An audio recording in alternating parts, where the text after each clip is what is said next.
Salario.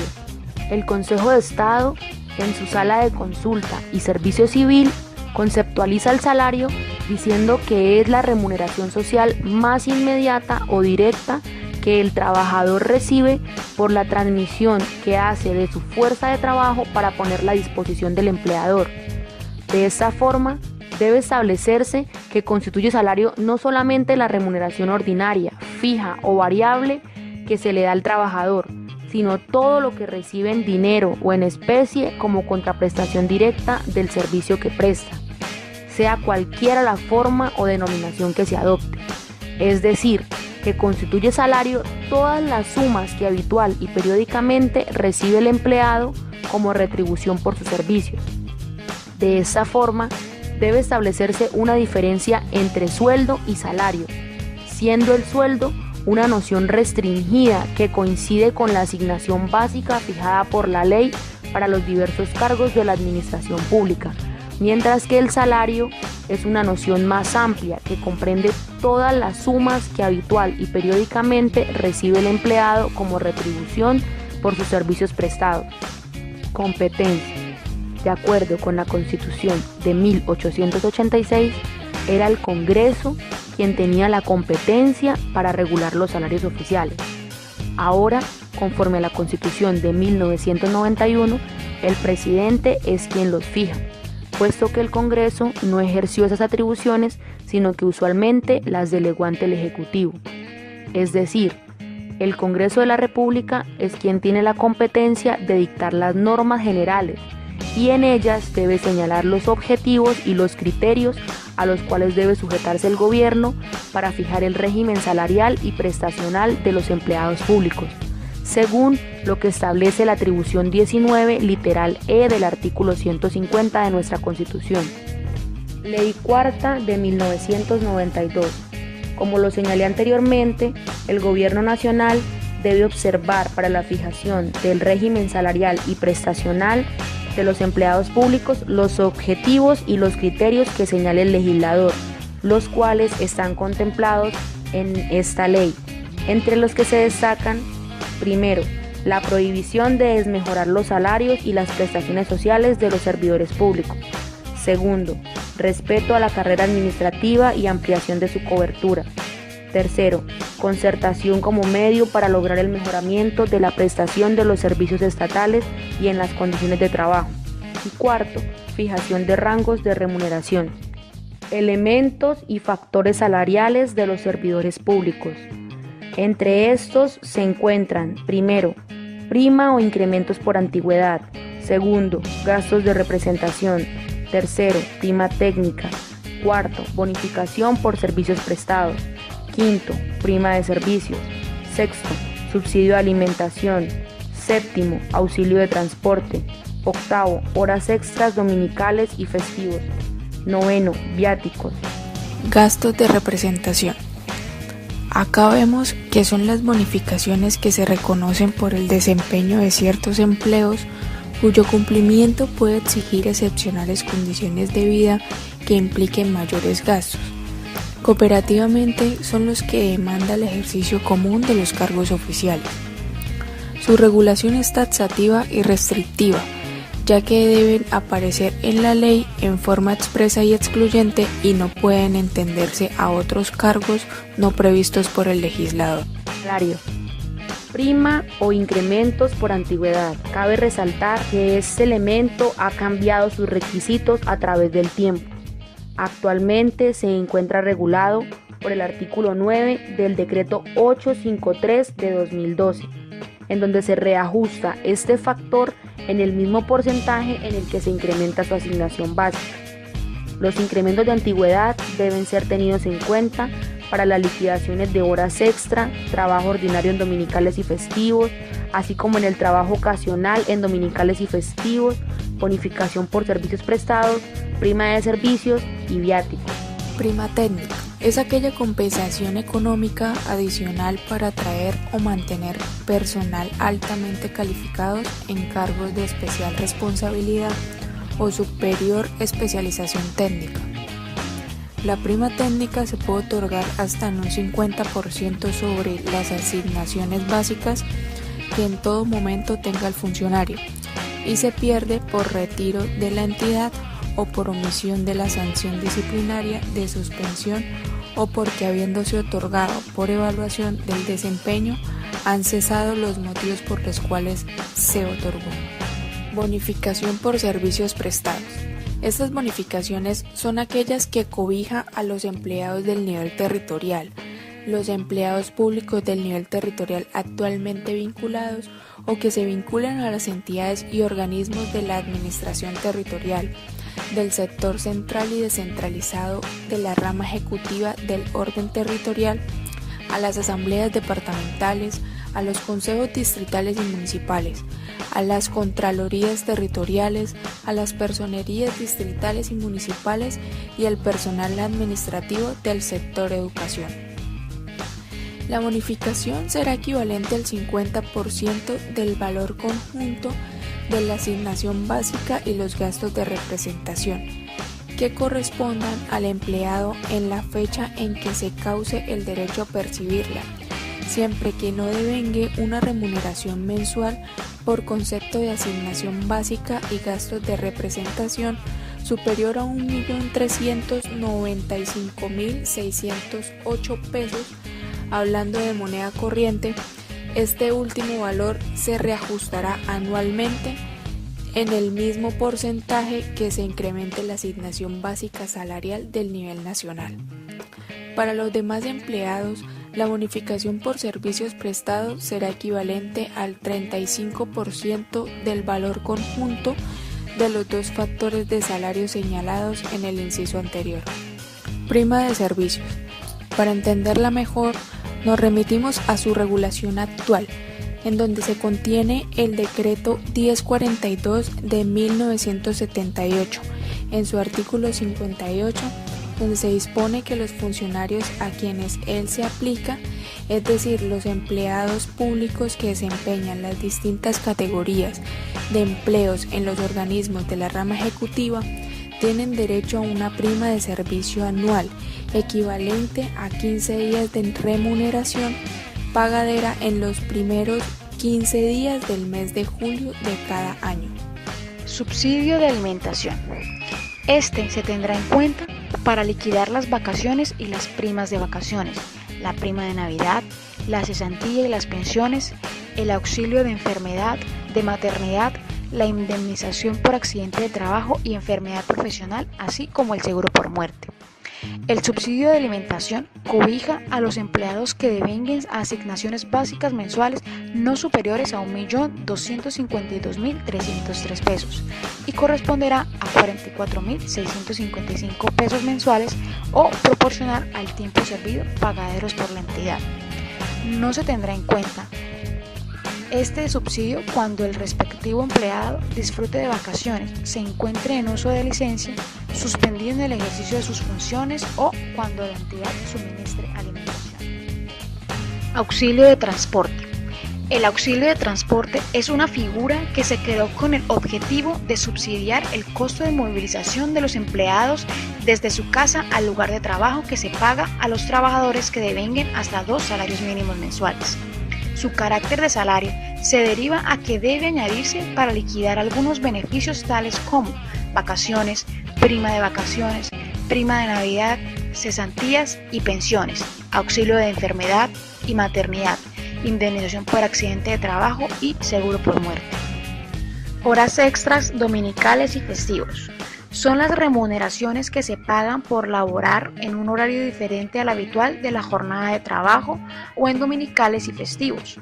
Constituyen factor salarial para liquidar cesantías y pensiones según el decreto 1045 de 1978, así como también para la indemnización de que trata el artículo 44 de la Ley 909 del 2004. Estos complementos a la remuneración son regulados por el decreto 1042 de 1978 y sus modificatarios. Solo proceden para empleados de nivel técnico hasta el grado 019 o del nivel asistencial hasta el grado 19. Viáticos. Se reconocen a los empleados públicos y trabajadores oficiales para gastos de alojamiento, manutención y demás gastos necesarios cuando deban desempeñar funciones en lugar diferente al de su sede habitual, si así se ha establecido en el contrato. Los viáticos constituyen factor para la liquidación de las cesantías solo cuando aquellos se hayan percibido por un término no inferior a 180 días en el último año de servicio. Tienen su fundamento legal en los decretos 1950 de 1973 y 1042 de 1978. Prestaciones sociales. Básicamente se puede definir como las prestaciones periódicas que se dan a un trabajador en el régimen laboral colombiano. Por prestaciones sociales se entienden los pagos que el empleador hace al trabajador en dinero, especie, servicios u otros beneficios, con el fin de cubrir los riesgos o necesidades del trabajador, que se origina durante la relación del trabajo o con motivo de la misma. Se diferencia de los salarios en que no retribuyen directamente los servicios prestados. Competencia. Al igual que en el salario, la competencia para determinar las prestaciones sociales se contempla en la Constitución de 1991. En su artículo 150 dispone las funciones del Congreso, en el cual debe por medio de las leyes señalar objetivos y criterios a los cuales debe sujetarse el gobierno, para fijar el régimen prestacional de los empleados públicos y regular el régimen de prestaciones sociales mínimas de los trabajadores oficiales. Asimismo, se establece la prohibición de delegar esta función a las corporaciones públicas territoriales y éstas no podrán atribuírsela. El artículo 14 del Decreto 3135 de 1968 y el artículo 5 del Decreto 1045 de 1978, reformados por la Ley 100 de 1993, describen las prestaciones así. Primero, asistencia médica, obstétrica, farmacéutica, quirúrgica y hospitalaria. Segundo, auxilio por enfermedad. Tercero, indemnización por accidente de trabajo. Cuarto, enfermedad profesional. Quinto, auxilio de maternidad. Sexto, vacaciones. Séptimo, prima de vacaciones. Octavo, bonificación por recreación. Noveno, prima de Navidad. Décimo, auxilio de cesantía. 11º, pensión de jubilación. 12º, pensión de invalidez. 13º, pensión de retiro por vejez. 14º, auxilio funerario y por último, el 15º, seguro por muerte. Asistencia médica y odontológica. Los empleados públicos y trabajadores oficiales en servicio tienen derecho a que por la respectiva EPS se les suministre atención médica, quirúrgica, obstétrica, de laboratorio, odontológica, servicios hospitalarios y farmacéuticos. La Ley 100 de 1993 regula el Sistema General de Seguridad Social y la protección integral que provee un plan de atención en educación. Auxilio por enfermedad.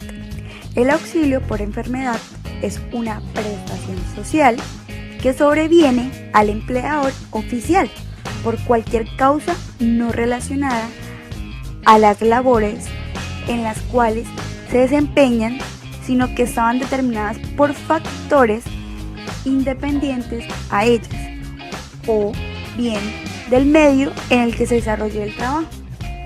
Se entiende por enfermedad no profesional todo estado patológico, morboso, congénito o adquirido.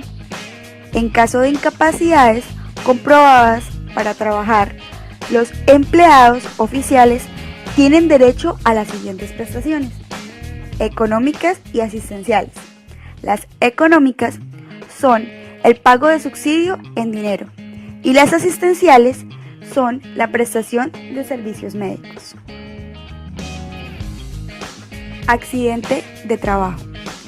Se entiende por accidente de trabajo todo suceso imprevisto y repentino que sobrevenga por causa o ocasión del trabajo y que produzca en el trabajador una lesión orgánica, una perturbación funcional, una invalidez o hasta la muerte. La enfermedad profesional se considera todo estado patológico, permanente o temporal que sobrevenga como consecuencia obligada y directa de la clase de trabajo que desempeña el trabajador o del medio en que se ha visto obligado a trabajar y que haya sido determinada como enfermedad profesional por el gobierno nacional. Auxilio de maternidad. Toda empleada oficial tiene derecho a una licencia de maternidad de 14 semanas. La licencia se concede desde la fecha certificada por el médico y no interrumpe el tiempo de servicios computable para efectos prestacionales. La licencia de maternidad se desprenden las siguientes prestaciones: económicas y asistenciales. Las económicas consisten en el pago del último salario durante el término de la licencia y las asistenciales son sin limitación alguna. Las vacaciones. La ley prevé que las vacaciones a las que cada empleado tiene derecho son 15 días hábiles remuneradas por cada año de servicio o proporcionalmente. Adviértase que la Corte Constitucional determinó que las vacaciones se causan en forma proporcional al tiempo servido. Prima de vacaciones. Esta prestación es equivalente a 15 días de salario por cada año de servicio. Se debe pagar dentro de los 5 días hábiles anteriores a la fecha señalada para la iniciación de las vacaciones. Bonificación por recreación. Es un reconocimiento a los empleados públicos equivalente a 2 días de la asignación básica mensual, los cuales se pagarán al momento de iniciar el disfrute del respectivo periodo vacacional. Asimismo, se reconoce cuando se compensan las vacaciones en dinero. Prima de Navidad. Es una prestación social equivalente a un mes de salario correspondiente al cargo desempeñado a 30 de noviembre de cada año. Se paga en la primera quincena de diciembre y, de no haberse servido año completo, se liquida proporcionalmente a razón de una 12ª parte por mes completo de servicio. Auxilio de cesantía. El auxilio de cesantía, consistente en un mes de sueldo o salario por cada año de servicio, fue creado por la Ley Sexta de 1945, desarrollado por la Ley 65 de 1946, por el Decreto 1160 de 1947 y reglado en sus factores salariales por el artículo 45 del Decreto Ley 1045 de 1978. Debía pagarlo inicialmente la Caja Nacional de Previsión, que dicha ley ordenó crear. Posteriormente, con ocasión de la reforma administrativa de 1968, se creó el Fondo Nacional del Ahorro. Pensión de jubilación. La pensión de jubilación consiste en que un empleado oficial que sirva o haya servido 20 años continuos o discontinuos y llegue a la edad de 57 años para las mujeres y 62 para los hombres, tenga derecho a que por la respectiva caja de previsión se le pague una pensión mensual vitalicia de jubilación equivalente al 75% del salario promedio que sirvió de base para los aportes durante el último año. Pensión de invalidez. La pensión de invalidez es la prestación social que se le atribuye a los eventos de pérdida no inferior al 50% de la capacidad para continuar ocupándose en la labor que constituye la actividad habitual o profesional en la que se haya dedicado ordinariamente. Pensión de retiro por vejez. Es una prestación económica que consiste en obtener una renta mensual que se otorga de forma vitalicia y para los beneficiarios al momento del fallecimiento. Este derecho se otorga a las mujeres a la edad de los 57 años y a los hombres a la edad de los 62 años. El auxilio funerario consiste en: cuando fallezca un empleado oficial, la entidad a la cual prestaba sus servicios pagará directamente con cargos a su respectivo presupuesto los gastos funerarios correspondientes por un monto equivalente al salario mínimo legal vigente en el momento del fallecimiento. El pago se efectuará mediante la prestación de los comprobantes respectivos debidamente autenticados a la persona que demuestre haber sufragado los gastos. La Ley 100, al referirse al auxilio funerario, señala que no podrá ser inferior a 5 salarios mínimos legales mensuales vigentes ni superior a 10. Seguro por muerte. Todo empleado oficial en servicio goza de un seguro por muerte equivalente a 12 mensualidades en caso de muerte por accidente de trabajo o enfermedad profesional de 12 meses de salario. Se paga por la respectiva EPS. La Ley 100 no regula este seguro por muerte, aunque establece una pensión de sobrevivientes para los miembros del grupo familiar del empleado oficial que fallezca, siempre que éste hubiera cumplido con todos los requisitos previamente establecidos por esta misma.